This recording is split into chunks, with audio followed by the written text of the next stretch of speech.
All right. Mr. Santos, Mr. Sanchez, Mr. Harris, if you're here and you could turn your cameras on for a moment, that'd be great. And good. I am calling to order this regular meeting of the Operations Oversight Committee at 10:17 a.m. Carrie, do you have announcements? Yes, I Go do. for it.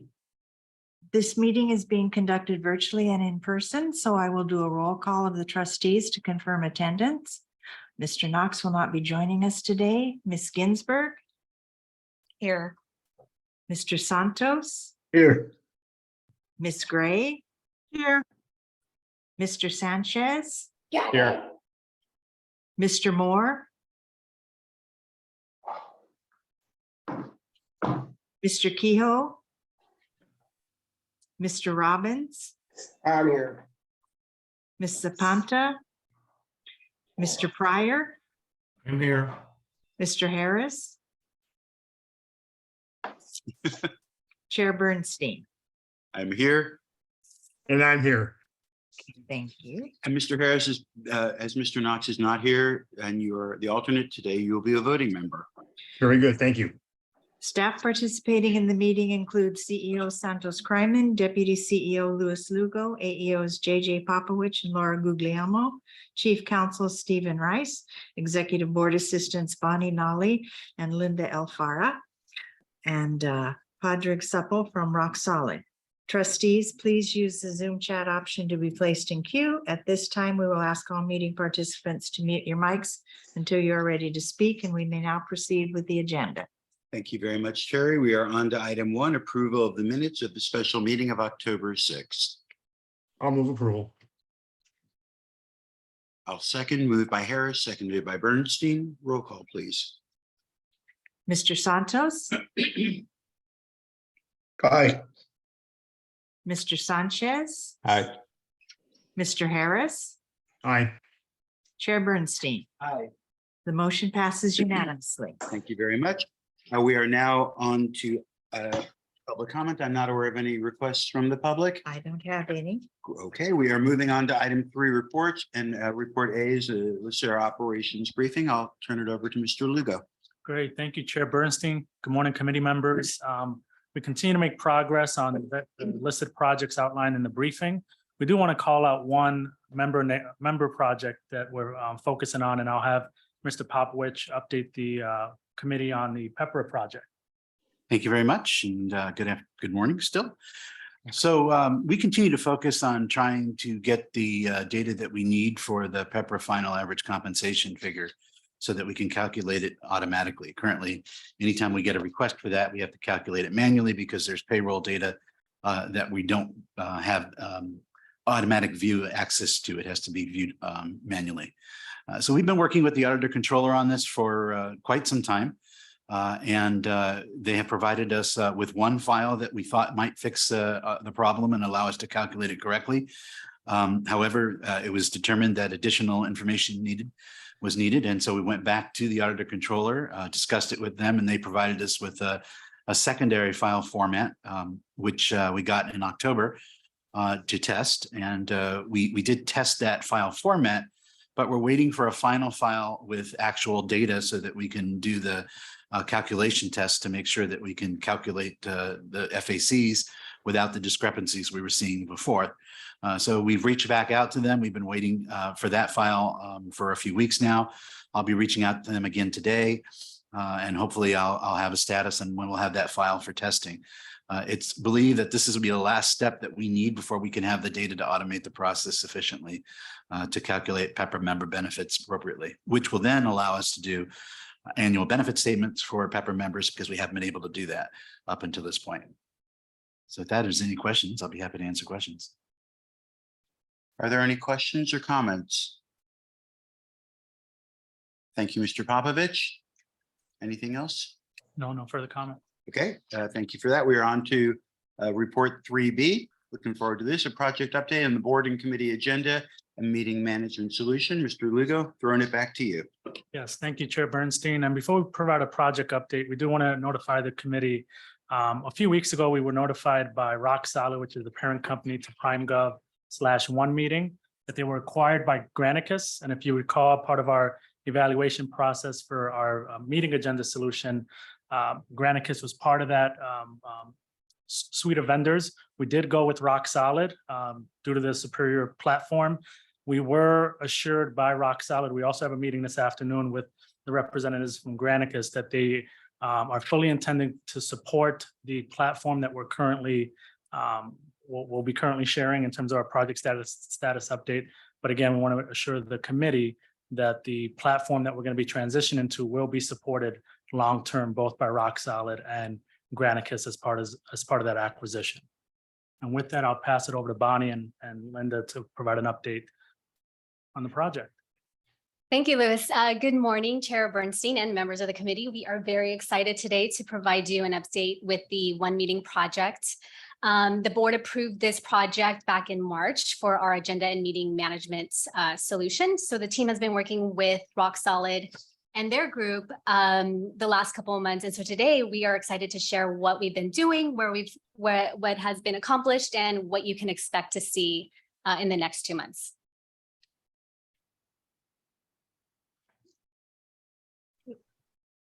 Sorry, just 1 second.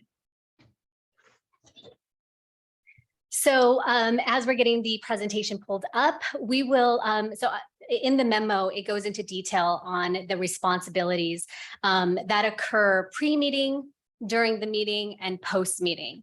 A lot of those responsibilities and tasks are currently being done manually.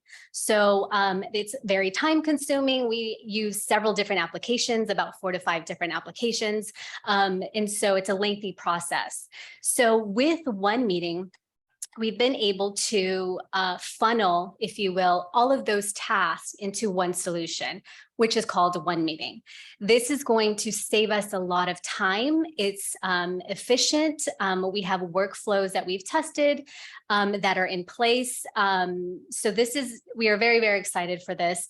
It provides us a quality control as well as user access control for this application instead of spreading it through 4 to 5 different applications. So what we're excited to share with you today is what can you expect with the One Meeting solution. So as you currently do now, you'll still receive your board and committee agenda items. For the Board of Retirement, you're used to seeing 2 to 3 different portfolios. You receive the disability cases in one portfolio, the appeals in one portfolio, and then the board agenda packet in another. We're consolidating that. So you will receive one agenda packet with disability cases, appeals, and agenda items. For those trustees who like to view the disabilities two weeks prior to the meeting, they'll also be provided that separate portfolio, but those that like to review those cases and appeals a couple days before the board meeting, you'll have one consolidated board package with all of that information. The other feature that you could look forward to is a notes section. It's kind of like a comment box, if you will, for each agenda item. So this allows you to add your notes. You can take annotations on documents, highlighting, comments, there's text searches. And so that notes section is it's awesome because it's an easy reference during a meeting. We're on that agenda item meeting and you can see your section notes to the right side of it. And it also alerts you that you do have a note for that item, which is very convenient. You'll also have access to the board approved policies and other resources. So during the meeting, the live meeting experience, what will change? So as we're currently doing right now, this is a live meeting. So the live meeting experience will have enhancements and different features that we are modifying with the live meeting. So you'll be able to see the current motion. So a lot of times, especially when there's a lengthy discussion, some trustees may lose what was the motion. So now for each agenda item, you'll see what that current motion is. And if it changes, the board secretary or the clerk of the meeting will update that information to the current motion so that you can always know what that current motion is. The other feature that it provides is you can request to speak. So this is not only for trustees, but it's also for staff. So staff will also have these features available to them during the live meeting. You'll also have a speaker queue. So you'll be able to see trustees and staff speaker queue in one setting. So this is very helpful for the chair who doesn't have to monitor chats and the raise hand feature on Zoom. This is one consolidated list and the trustee can see where they're at in that speaker queue. It also provides for voting. So it prompts when we're in person. It'll prompt when voting takes place, a yes, no, abstain. You click on one, it tallies up the information. So this feature we'll definitely be using when we're all in person. If we're doing hybrid, we'll still continue doing roll call for public transparency. And you'll also be able to see the voting results, which is awesome. The other enhancement is the Zoom integration with One Meeting. So in one view, you'll be able to see the live meeting, your notes, your board agenda packet, the speaker queue, any of your annotations, as well as a Zoom platform in one convenient view. Following the meeting. So there's different features that you also have following the meeting. You can search for items. So if you want to pull up a previous item, you can search for that item in the item search feature within One Meeting. And that includes attachments as well. And then you'll also have access to the archived recordings, which we're now going to start placing online. So what's in it for our members? So Linda's going to go over the public facing features that you can expect to see as well. Thank you, Bonnie. Good afternoon, Chair Bernstein and committee members. Following is a sneak peek of how these new features will impact members of the public. So in the next couple of slides, I will be going over the public-facing features that will allow members of the public to not only view current and upcoming meetings, but also be able to request to speak or provide written comment through LACERA.com. That feature is currently being emailed to us and then we distribute to the trustees. These requests will automatically transfer to One Meeting where you'll be able to view them and in the speaker section of the meeting. Also, in this presentation, you could see that members of the public will also be able to view the live stream of the meeting and the active item. So if someone views the live stream mid-meeting, they will be able to see which item is being discussed at that time. Members of the public will also be able to view in real time motions and voting results. So whenever they log in, wherever we're at the time in the agenda, they will be able to see who made a motion, who seconded the motion, and what the voting results will be. Also, the members of the public will also have access to meeting documents, same as you guys, except public documents, and they will just need to go into the search feature on LACERA.com and pull up those documents. Lastly, all meeting recordings will be archived and accessible on LACERA.com and YouTube. Each recording will be closed captioning and timestamping information will be recorded. And next, Bonnie will be going over what you can expect in the next 2 months. So the next 2 months are going to be quite busy. We're going to be focusing on testing, training, and user feedback. So we completed user testing. So we completed that a couple weeks ago. We opened trustee testing, which we're requesting that to be done by the trustees by next week. Following user trustee testing, we are going to go ahead and wipe out the system, and because right now it is a test environment for testing. So we're going to wipe the system out so that we can start populating actual committee and board agenda items. What we would like to provide is 2 months of material in both the current source of information, the current solution that we're currently using to review the board items, as well as One Meeting. So you'll have them simultaneously.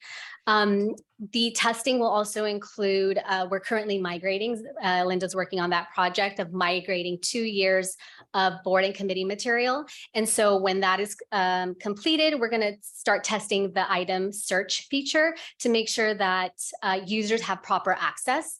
And we'll be testing on behalf of the trustees for that feature.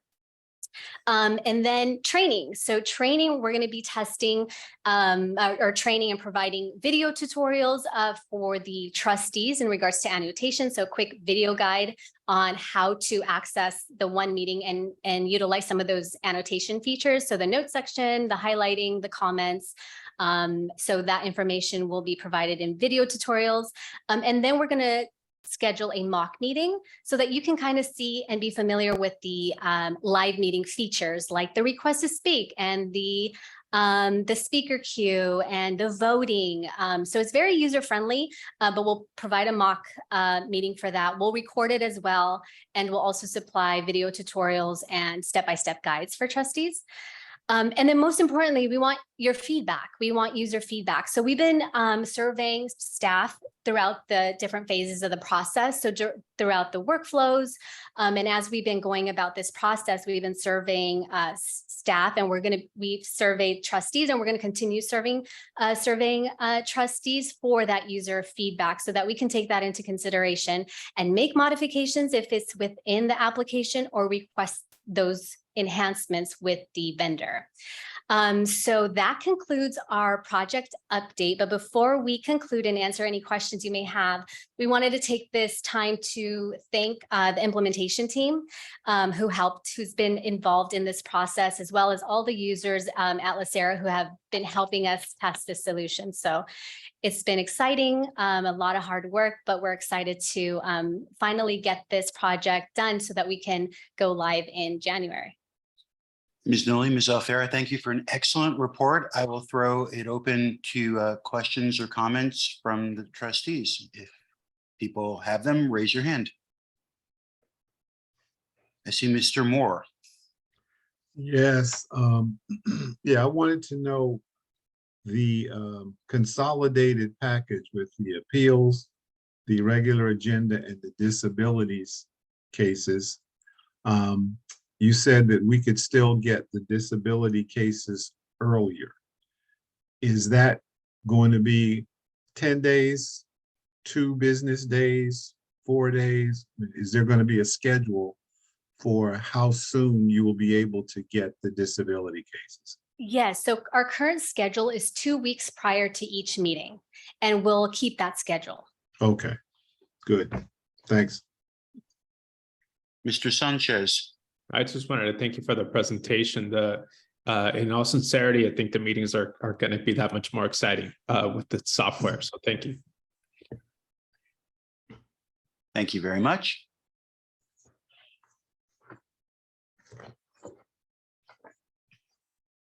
Well, it was a very thorough explanation. I personally hate testing stuff, and I'm going to commit here to doing my part to help with the testing process as much as it will be not my favorite part of the day, but I think it's going to be worth it. So thank you very much. Thank you. And the video tutorial will help tremendously. So Okay. take a look at that. I'm going to hold you to that. All right. Thank you both. Great. Thank you. Very good. We are now on to items for staff review. Number 4, I have nothing. items for future agendas. I have nothing. Anything from the participants? Good of the order. We all already went through it, so I'll leave the mic open for a moment. If people do want to step up for good of the order, please just jump in. Just one quick thing, and this might be better on agenda items for future meetings, but today is our first day experiencing the hybrid model. And I find having just a big, broad, wide shot of the front table with a panelist and a couple of speakers very unfulfilling.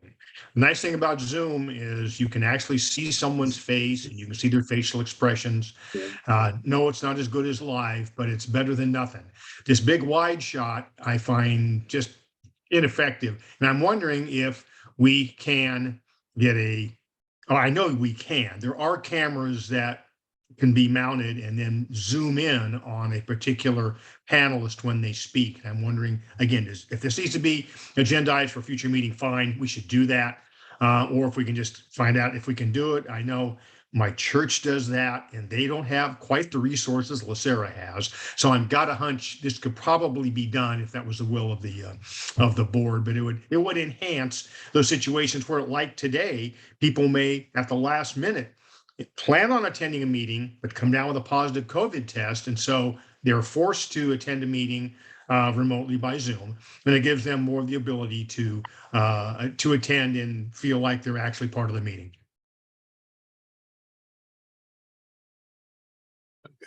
Okay. Mr. Harris, I doubt that requires an agendized item. I think it's an excellent point. And if staff could just review it and see if there's a way to enhance the experience, I think you can implement it based on your discretion. I think they're doing it now. If you look at your, I can see Mr. Lugo. It looks like the camera's right on him. Well, they weren't doing it for the last I know. presentation. I don't So know. I think it's somebody in the background. Alex, where are you? So Yeah. trustee Harris, So I think being here physically, I think it's a matter of adding a camera or two for the speaker stand. I think it is. I'm looking at staff. I think it's a received suggestion and a good one. And my guess is we'll have a different experience next month. Correct. if I may, trustee. Yes. And trustee Bernstein, there's been a lot of discussion during the meeting about that camera. So I appreciate the comment. Some people have been saying we like that the camera is not zooming. But to your point, yes, we need to fine tune the behavior of that camera, and we will do so before the next meeting. Thank you for your comments. We really appreciate it. thank you very much. Chair Bernstein, just briefly, I do want to acknowledge, and again, this is our first meeting, so the feedback is important and we'll make adjustments. But I do want to acknowledge those that made the hybrid meeting possible, as well as some of the infrastructure updates. Alex, our systems team, Kathy's team, as well as Bonnie and Linda. I know BOI is up on deck next week. But more feedback we get, the better. But I think ultimately we'll land on a good solution as we move forward. So thank you. Thank you, Mr. Lugo. If I could ask one follow-up, previously there were not cameras in the individual screens for the trustees on the horseshoe. Are there now, or is that being contemplated? So in fact, we do have to go to a total Zoom format or a hybrid where half and half are present, that we can get that nice one shot of the person speaking as opposed to, sort of a mixture. So I'll answer that question, trustee Harris. So if you take a look at trustee Bernstein, he has a camera right in front of him, and each chair on the horseshoe does have a camera in front of it. It's the panelist, that table in the front that had the zoomed out camera on it. And No, I totally understand that. I just wasn't sure if I know previously, 3 years ago, we didn't have cameras, and or if we did, we weren't using them. So we are now. So you've answered my question. Thank you very much. Thank you. I may ask for filter options on the camera for next month as well, but that's just me. Any other comments for good of the order? And thank you, Mr. Harris, for that input. And you look just fine, Mr. Bernstein. That was the right answer. I would be happy to entertain a motion for adjournment. So moved. And without objection, we are adjourned.